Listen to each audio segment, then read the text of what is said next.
Oke, kita ketemu di mata kuliah pengolahan citra dasar ya.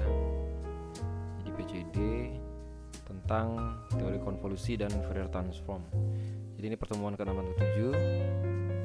Teori ini penting ya, terutama buat kalian nanti yang akan mempelajari tentang CT scan dan MRI, karena dasar dari rekonstruksi citra yang dihasilkan oleh CT scan dan MRI itu adalah menggunakan basis teori konvolusi dan Fourier transform. Nah, di teori konvolusi juga biasanya digunakan di radiografi berbasis digital ya, DCR dan DDR, untuk melakukan pengolahan citra, biasanya sharpening, kemudian ada blurring, kemudian mau mengukur SNR, CNR. Nah, itu dasar-dasarnya yang digunakan ini adalah teori-teori ini. Jadi pengantar teori konvolusi dan transform ini penting untuk kalian pelajari. Nah, ini ya. Jadi dua teori konvolusi dan Fourier transform ini merupakan operasi matematis ya, dimana untuk konvolusi itu merupakan memang operasi matematika untuk pengolahan citra dengan menerapkan masker atau sebuah kernel atau filter ya. Jadi di CT scan kalian kenal ada kernel bone, ada kernel mediastinum, ada kernel untuk inner ear. Nah, itu adalah salah satunya menggunakan operasi konvolusi di dalam akuisisi dari rekonstruksi itu sendiri. Nah, kemudian untuk Fourier transform, jadi citra ini dimanipulasi dalam ranah frekuensi. Jadi semuanya dirubah, data-data dari sinyal-sinyal yang bentuknya sinusoidal dirubah menjadi data-data frekuensi. Berbeda dengan di konvolusi ya, dia ranahnya masih ranah spasial, tapi di Fourier menggunakan ranah frekuensi. Oke, kita pertama ke konvolusi dulu. Jadi konvolusi ini sebenarnya dibagi jadi beberapa teknik ya. Jadi yang memang yang paling sering digunakan adalah konvolusi diskrit. Jadi ini digunakannya ada beberapa contoh-contohnya seperti smoothing, sharpening, kemudian deteksi tepi atau e-detection. Nah, ini mungkin sudah kalian pelajari di PCD pertemuan sebelumnya, dimana memang konvolusi ini merupakan sama jumlahnya atau bobotnya dari piksel-piksel di sekeliling piksel dari sumber, dimana memang bobot itu ditentukan oleh matriks kecil yang disebut dengan kernel tadi atau masker dari konvolusi.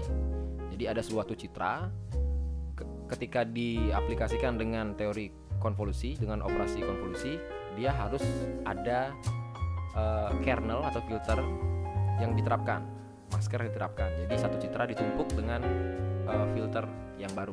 Itu teknik dasar dari operasi konvolusi.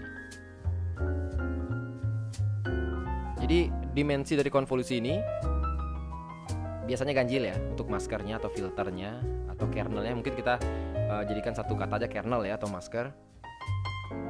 Biasanya ganjil dan posisi tengahnya adalah berkaitan dengan posisi pixel output. Jadi kalian mau lebih membuat gambaran itu cerah, membuat gambaran itu lebih redup, membuat gambar itu lebih blur, membuat gambar itu lebih tajam, itu tergantung pada posisi tengah ya dari masker itu sendiri atau kernel itu sendiri. Jadi frame-nya dari konvolusi ini akan bergerak dan berpusat pada tiap pixel. Jadi selalu ada titik tengahnya dari citra input untuk menghasilkan pixel-pixel yang baru.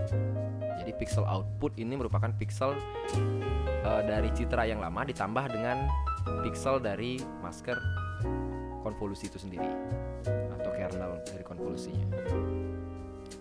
Oke, kemudian ini fungsinya ya. Jadi ini kalau dilihat memang ribet fungsinya. Jadi harus ada fungsi f dan fungsi g. Jadi fx dikonvolusikan dengan gx. Rumusnya seperti ini. Jadi kalian nggak harus menghafal seperti ini. Ini adalah saya ingin hanya menunjukkan bahwa suatu operasi konvolusi ini harus ada dua fungsi, di mana fungsi yang pertama adalah fungsi citranya, citra yang akan dikonvolusi, dan g ini adalah fungsi dari maskernya atau kernel konvolusinya. Jadi seperti itu ya. Jadi perhitungannya nanti seperti ini di bawah. Oke, nah ini. Jadi gambaran seperti ini. Ketika kita posisikan secara vektor gambar citra dari A, gambar asli ya, jadi seperti ini, kemudian akan ditambahkan masker dalam vektor seperti ini. Prosesnya seperti ini. Jadi masker konvolusi atau kernel konvolusi itu akan bergerak dalam domain vektor ya, posisinya pada keseluruhan citra yang akan dikonvolusi. Nah, seperti ini. Jadi ada pergerakan ketika dihubungkan antara fungsi f dan fungsi g seperti ini. Ada fungsi-fungsinya ya. Tadi kalau masukin rumus, kalau dilihat rumus-rumusnya kan berbeda-beda ya posisinya. Rumusnya g min a, kemudian g dikali x min a, kemudian ini seperti ini, dia berbeda-beda. Nah ini ilustrasinya seperti ini. Jadi kita punya pixel citra ini berapa ya? Ada 9 kali 9 dengan matriks 9 kali 9. Kemudian dikasih tambahan masker kernel 3 kali 3 matriksnya. Nah, citra yang di sini ketika ditambahkan konvolusi, dia hasilnya adalah hasil penjumlahan dari citra A, citra P1 dikali dengan masker 1 ditambah diakumulasi. Seperti itu. Jadi hanya penambahan masker, tetapi ini kan hanya satu titik saja. Nanti ini akan kernelnya atau maskernya akan bergerak baik ke kanan, ke positif maupun ke negatif, ke atas maupun ke bawah. Jadi keseluruhan citra akan mendapatkan kernel konvolusi yang diinginkan. Misalkan mau di sharpening, misalkan mau di blurring dan sebagainya. Nah, ini prosesnya seperti ini. Jadi contohnya, jadi saya punya citra ukuran matriksnya 5 kali 5. Kemudian saya aplikasikan kernel atau masker konvolusi 3 kali 3. Nah, ini matriksnya. Dari jumlah matriksnya kan ini kita anggap skala keabuan. Jadi 4 3 3 4 4 3 5 4, kemudian ini sampai bawah 2 4 4, kemudian saya aplikasikan kernel. Nah, ini adalah titik tengahnya ya, menyatakan posisi 0,0 xy dari kernel. Nah, ini akan diaplikasikan ke citra ini sendiri. Bagaimana prosesnya? Nah, ini. Jadi ini akan bergerak posisinya. Jadi operasi konvolusi ini dari xy dengan penapis atau masker ya, gxy adalah fungsinya ini seperti ini. Nah, ini adalah contohnya. Kita mau menentukan titik tengahnya. Ingat, hasilnya adalah titik tengah. Titik tengah dari kernel itu merupakan nilai output. Jadi nilai outputnya adalah ini. Jadi karena di sini ada posisinya 0. Di sini 0 kali 4 min 1 kali 4. Ingat ya, kernelnya ini ya. Kernelnya ini. Jadi ini akan dikalikan dengan ini. Jadi 0-nya dikali 0 kali 4, kemudian min 1 kali 4, 0 kali 3. Kan di sini 0 0 0 0. Di sini min 1 min 1 min 1 min 1. Di dalamnya 4. 6 kali 4. Di sini ada 4 kali 6 ya. Nah, dikali kernel. Nah, ditotalkan menghasilkan 3 pada nilai tengah. Jadi nilai akumulasi ini ditaruh di pixel tengah dari kernel. Ketika diaplikasikan kernel di sini, maka ini menjadikan nilai akumulasinya di tipe 3. Terus bergeser seperti itu. Ketika kernel digeser, hasilnya akan di sebelahnya di 30. Digeser lagi, mendapatkan hasil titik tengah. Digeser ke bawah seperti ini, digeser lagi, kemudian sampai dengan ini kernel digeser lagi sampai dengan mendapatkan 6. Nah, ini jika konvolusi menghasilkan nilai negatif seperti ini, nanti nilainya negatif, maka nilai tersebut dijadikan 0 karena tidak ada istilah di dalam suatu citra ya, posisinya nilai keabuan itu tidak ada nilai negatif, maka akan dijadikan 0. Sebaliknya, jika menghasilkan piksel yang lebih besar dari nilai maksimum keabuan, maka nilai tersebut akan dijadikan nilai keabuan maksimum, menjadi threshold, nilai tertinggi ya dijadikan. Jadi kalau memang ada nilainya negatif, ketika dijumlahkan, ketika dikali-kali ini hasilnya adalah negatif, maka dijadikan 0. Oke, kemudian ada permasalahan berikutnya. Nah, ketika saya mau, ini kan baru di tengah saja. Ketika saya mau mengisi di titik-titik di piksel-piksel yang pinggir-pinggir ini, bagaimana? Ketika saya aplikasikan kan ada nilai citra pinggir yang akan tidak ada nilainya keabuannya, karena kan hanya 5x5. Di pixel ke-6 kan kosong. Solusinya, jadi piksel-piksel pinggir itu diabaikan, jadi tidak dikonvulsi. Jadi nilainya tetap sama seperti citra asal. Maka nanti nilai yang kalau ada 5 berarti hanya 3x3 saja yang akan terkonvulsi. Seperti itu. Jadi yang kedua adalah ketika terjadi penumpukan, kan ada piksel-piksel yang 2 kali akan dilakukan konvulsi. Nah, itu diduplikasi elemen citra. Jadi ketika misalkan kolom pertama disalin ke kolom yang berikutnya atau yang +1 atau sebaliknya, jadi konvulsi dapat dilakukan terhadap piksel-piksel pinggir tersebut. Nah, kemudian elemen yang tanda tanya ini diasumsikan bernilai 0 atau konstanta yang lain. Biasanya 0 yang digunakan, sehingga tetap dapat dilakukan konvulsi-konvulsi yang akan diterapkan di citra tersebut. Nah, ini hasilnya seperti ini ya. Jadi ini citra awalnya, ini citra setelah dikonvulsi.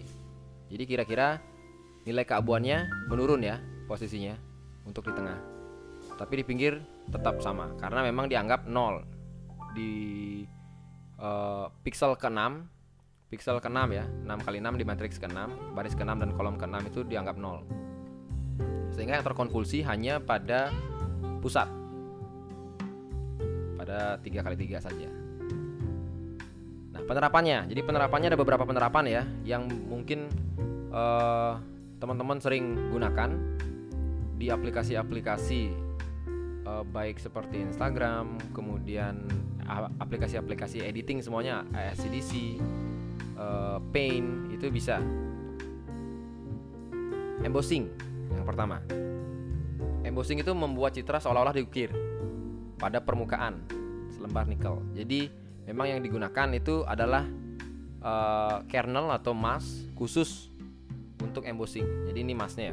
Jadi yang perlu kalian tahu di situ apa itu embossing dan mask konvulsi yang digunakan itu yang mana.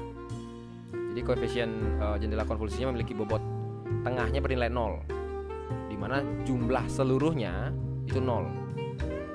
Kalau kita jumlahkan ini kan 0 dan nilai tengahnya 0. Ini biasanya yang digunakan maskernya.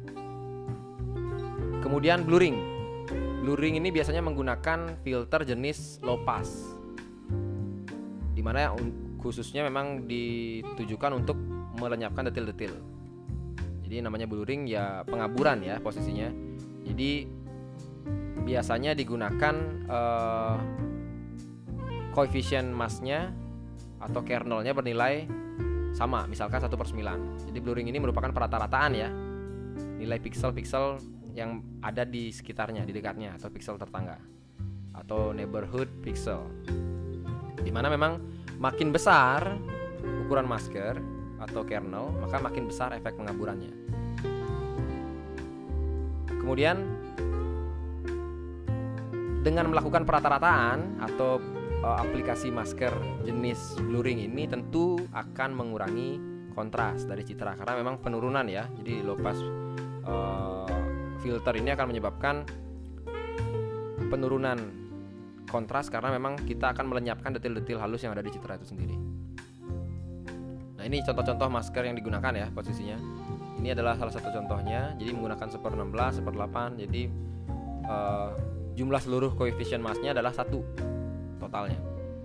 Kemudian memang perata-rataan ini memang blurring ini biasanya digunakan untuk noise reduction, pengurangan noise dari suatu citra. Ini biasanya diaplikasikan memang pada tepi-tepi objek ya, dimana memang tepi-tepi objek akan menjadi lebih samar dibandingkan dengan pada tengah atau fokus objek. Tapi sebenarnya pada beberapa citra memang yang seharusnya adalah tepi yang dipentingkan. Karena apa? Karena ada beberapa objek ada beberapa citra di mana terdapat beberapa objek di dalamnya, tetapi tepi-tepi objek tersebut akan menjadi tidak jelas atau blur ketika diterapkan masker konvolusi tipe ini. Nah, kemudian adalah sharpening atau penajaman atau crispening. Jadi ini kebalikan dari blurring. Jadi yang tadi menghapus dari detail-detail, yang ini adalah memperjelas dari detail suatu citra. Otomatis akan berpengaruh pada peningkatan nilai kontras ya. Nah, ini contoh-contoh beberapa masker konvolusi yang digunakan untuk teknik sharpening. Kalau tadi blurring adalah low pass filter, kalau yang sharpening namanya high pass. Jadi semuanya nilainya memang hampir sama penggunaan maskernya. Jadi totalnya suatu nilai biasnya memang perlu ditambahkan nilai negatif pada pixel-pixel output tersebut. Nah, ini adalah contohnya. Jadi contoh dari hasil blurring dan hasil sharpening. Jadi memang di sini tampak memang kurang detail. Di sini tampak lebih detail ya. Jadi batas-batas tepinya lebih jelas dibandingkan dengan yang pada gambar satu ini. Ini lebih tajam. Jadi batas-batasnya, karena ini diterapkan high pass filter, yang ini diterapkan low pass filter. Nah, permasalahannya ketika kita menerapkan teknik dari konvolusi ini, jadi pada citra-citra yang menerapkan jumlah pixel yang banyak, jadi matriks pixelnya tinggi, misalkan 512 x 512, 1048 x 1048. Kemudian kernelnya matriksnya tinggi, 16 x 16 atau 32 x 32. Nah, di sini dicontohkan misalkan yang 512 dengan kernel 16 x 16, maka diperlukan 32 juta kali perkalian. Nah, ini akan memakan waktu yang sangat banyak untuk menghasilkan suatu citra setelah dilakukan konvolusi. Sehingga ini akan menjadi permasalahan ketika kita ingin melakukan suatu perubahan hasil citra, pengolahan citra secara real time. Jadi waktu rendernya akan lama.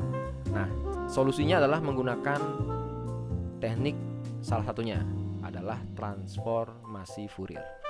Oke, transformasi Fourier ya. Posisinya memang lebih ribet transformasi Fourier ini dibandingkan konvolusi, tetapi lebih singkat untuk waktu pengolahannya. Oke, transformasi Fourier. Mengapa perlu transformasi Fourier?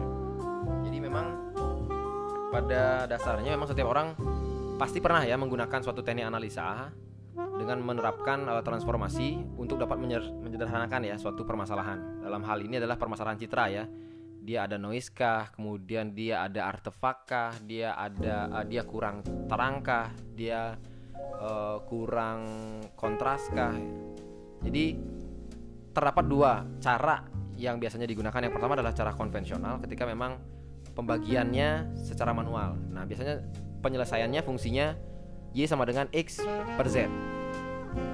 Tetapi ketika kita menggunakan analisa transformasi, kita transform ya, kita rubah. Jadi melakukan transformasi kita menggunakan fungsi log. Jadi log Y sama dengan log X min log Z. Sebenarnya sama, hasilnya sama, cuman cara analisanya kita menggunakan berbeda. Yang kita gunakan adalah cara transformasi. Jadi pada dasarnya transformasi Fourier itu ada ini, lookup table yang awal, kemudian dilakukan transformasi, kemudian mendapatkan hasil lookup table. Lookup table ini isinya adalah nilai-nilai grayscale pada matriks tadi. Lookup table ya. Di lookup table awal dilakukan transformasi menghasilkan lookup table akhir. Oke, ini sedikit tentang transformasi Fourier di mana memang ditemukan pada 1822 ya. Jadi memang ahli matematika di mana memang setiap fungsi periodik atau fungsi sinyal itu dapat dibentuk dari penjumlahan gelombang-gelombang sinus. Jadi gelombang sinus ya, ada puncaknya, ada lembahnya. Nah, ini contohnya. Misalkan sinyal kotak tersebut merupakan penjumlahan dari fungsi-fungsi sinus. Oke, contohnya seperti ini, kita lihat.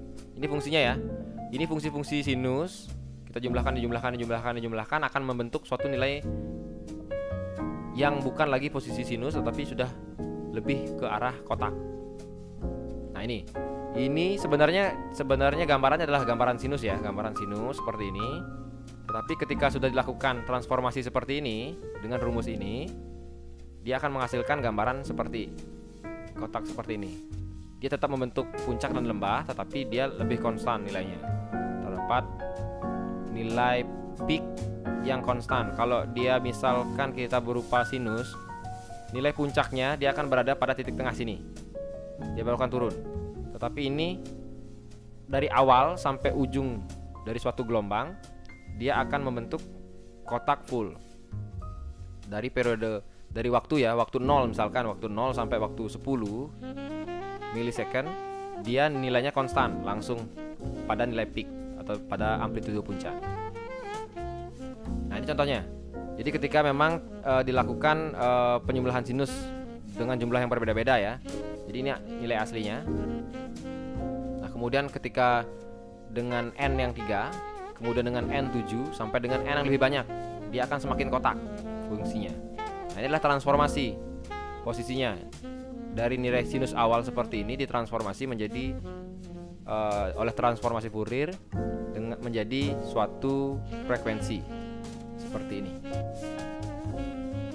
Jadi pada intinya adalah transformasi Fourier itu adalah perubahan ya, perubahan atau transformasi yang dilakukan dari suatu bentuk sinyal ya, suatu bentuk sinyal, baik itu dia bentuknya waktu, bentuknya periodik, atau bentuk sinyal sinusoidal menjadi suatu domain frekuensi atau ruang ranah frekuensi. Nah, ini contohnya. Jadi transformasi Fourier ini ada dua tipe ya. Ada yang biasanya digunakan adalah satu dimensi dan dua dimensi. Nah, ketika berbicara satu dimensi, berarti kita berbicara amplitude. Ini digunakan juga penerapannya dalam USG. Jadi USG itu ada A mode, ada B mode, ada M mode, kemudian ada sampai dengan Doppler. A mode itu adalah satu dimensi. Jadi kalau kita kenal USG itu kan sampai dengan ada 4D sekarang ya. Yang satu dimensi itu adalah A mode. Jadi hanya bentuk seperti ini, hanya si amplitude aja. Amplitude saja, makanya namanya A mode. Kemudian yang dua dimensi adalah brightness. B mode brightness. Jadi semua sinyal ini dirubah menjadi nilai skala keabuan. Makanya namanya B mode atau brightness mode.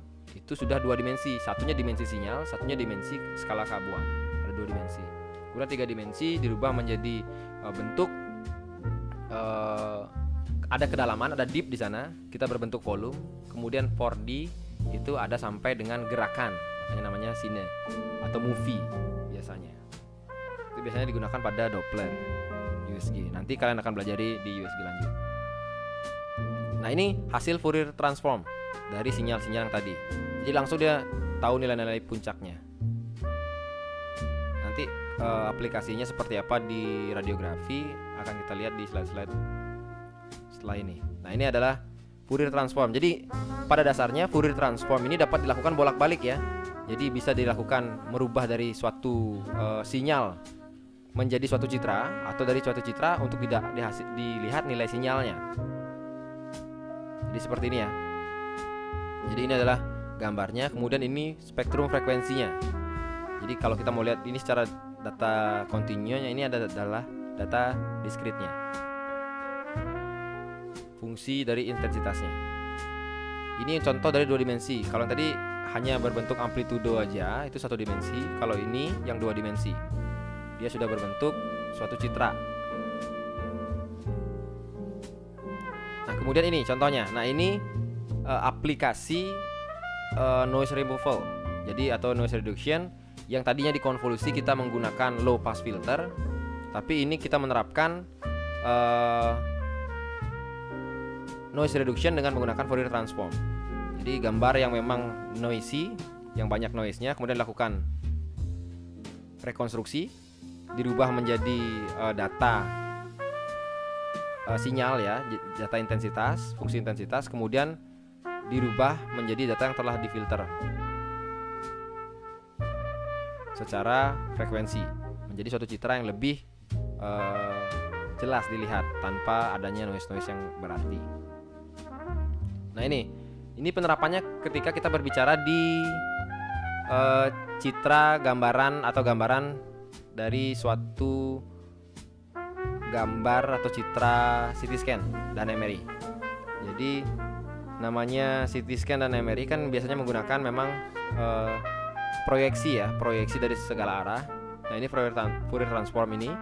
Nah, ketika kita berbicara misalkan sinar X di sini menembus objek, kemudian ditangkap detektor, yang dihasilkan di detektor citra digital itu adalah bentuknya sinyal seperti ini. Kemudian sinusoidal ini, besar sinyal ini dirubah menjadi suatu frekuensi pada piksel-piksel dan dihasilkan gambarnya seperti apa kira-kira. Ini yang 2 dimensi. Ketika ini di Fourier transform 2 dimensi, ketika ini di Fourier transform 1 dimensi. Jadi hasilnya akan seperti ini. Letaknya di mana? Matriks mana yang tinggi, matriks mana yang rendah, itu bisa didapatkan di Fourier transform dengan tipe 2 dimensi. Nah, ini kita menggunakan, ini contoh-contohnya ya penerapan dari konvolusi dan Fourier transform. Nah, kita tahu atau sudah pelajari sebelumnya adalah back projection ya. Nah, back projection ini biasanya digunakan memang pada CT scan. Jadi untuk akuisisi citra atau image rekonstruksinya biasanya digunakan menggunakan back projeksi. Tetapi pada CT scan yang sudah advance, yang sudah dalam perkembangannya mengalami tambahan detektor, kemudian kecepatan scanningnya lebih cepat, itu ada tambahan filter yang digunakan. Nah, filter, kalau kita bicara filter, kita bicara kernel, berarti kita berbicara teori konvolusi. Jadi posisinya back projection yang memang digunakan di awal, posisinya ini back projection ya, seperti ini ya. Posisinya jadi gambar objek original, kemudian lakukan proyeksi, banyak proyeksi dari segala penjuru arah akan menghasilkan gambaran seperti gambar original. Nah, ketika digambarnya hanya 2 proyeksi, dia bentuknya kotak. Kemudian semakin ke sini, semakin bentuk dia menjadi segi 6, kemudian di sini menjadi segi yang lebih banyak, kemudian sampai mirip-mirip menjadi gambaran aslinya. Nah, ini filter back projection. Jadi ada penerapan filter ya. Jadi back projection seperti ini kan hanya standar saja back projection, tetapi belum diterapkan filter. Filter konvolusi diterapkan pada filter back projection. Nah, jadi ini gambaran back projectionnya seperti ini. Setelah difilter, bisa kita tentukan kita mau arahkan ke dia gambarnya smooth, kita mau arahkan gambarnya sharp, tajam, kita mau gambarkan dia bentuknya emboss seperti apa. Itu dirubah dengan filter ini, filter konvolusi tadi ya. Jadi kita terapkan masker dengan matrix kernel yang sesuai kita inginkan, itu akan menjadi dirubah hasil citra awal menjadi yang kita inginkan. Apakah gambarannya mau kita tentukan menjadi bone, apakah gambarannya kita mau tentukan menjadi mediastinum, apa gambarannya kita mau buat high resolution untuk lung, untuk paru-paru. Nah, itu kita bisa tentukan. Nah, ini gambarannya ya. Jadi gambarannya dengan 64 yang tidak difilter dan difilter. Nah, memang dengan tanpa filter dia akan lebih blur kan. Tetapi ketika kita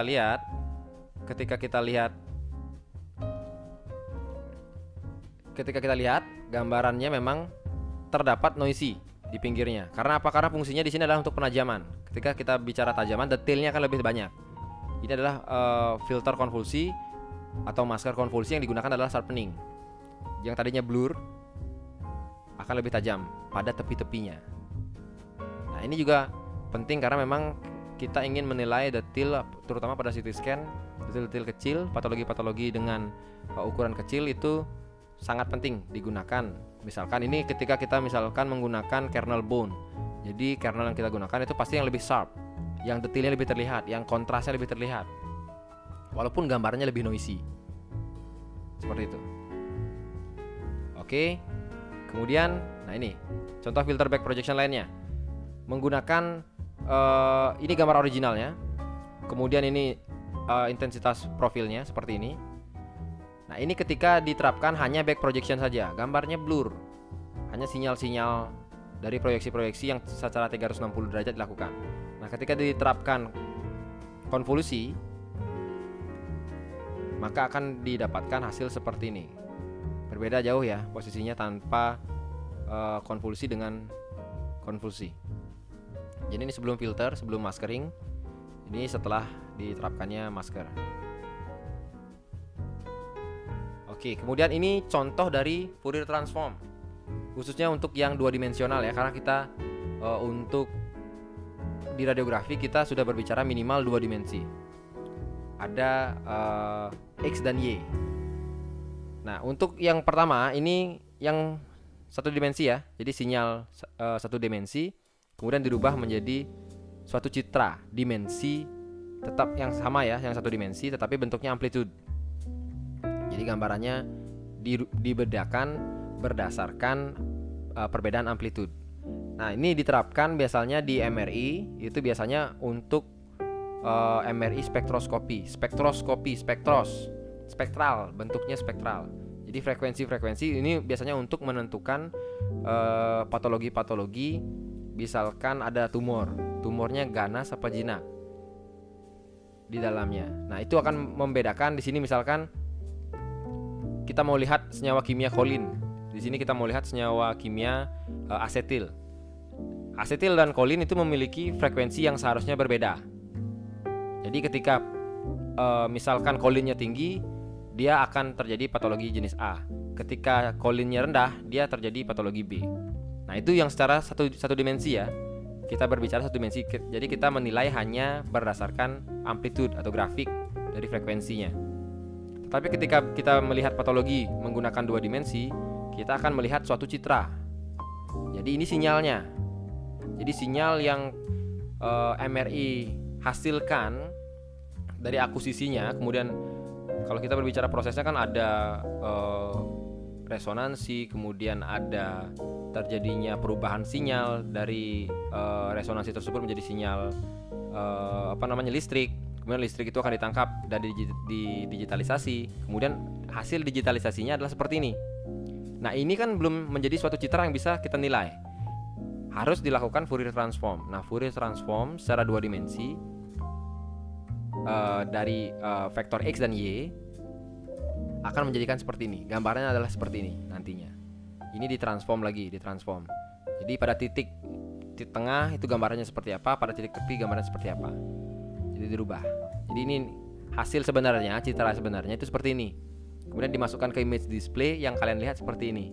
Karena sudah terjadi transformasi Fourier di dalamnya. Sehingga kalian bisa menilai, oh ini gambaran sulcus, ini gambaran gyrus, ini gambaran ventricle, ini gambaran tulang. Seperti itu. Oh, ini gambarannya sequence apa, seperti itu. Jadi demikian ya penerapannya. Yang harus kalian tekankan posisinya adalah teknik konvolusi dan transformasi ini beda. Bedanya adalah yang pertama, teknik konvolusi adalah penerapannya menggunakan masker atau kernel atau filter, di mana suatu citra ditambahkan suatu masker untuk mendapatkan suatu citra yang baru. Sedangkan untuk Fourier adalah teknik di mana merubah ya, dia dirubah dulu bentuknya menjadi domain yang berbeda. Jadi yang pertama adalah misalkan dari bentuk sinusoidal akan dirubah menjadi domain frekuensi atau intensitas sinyal. Jadi perbedaannya itu.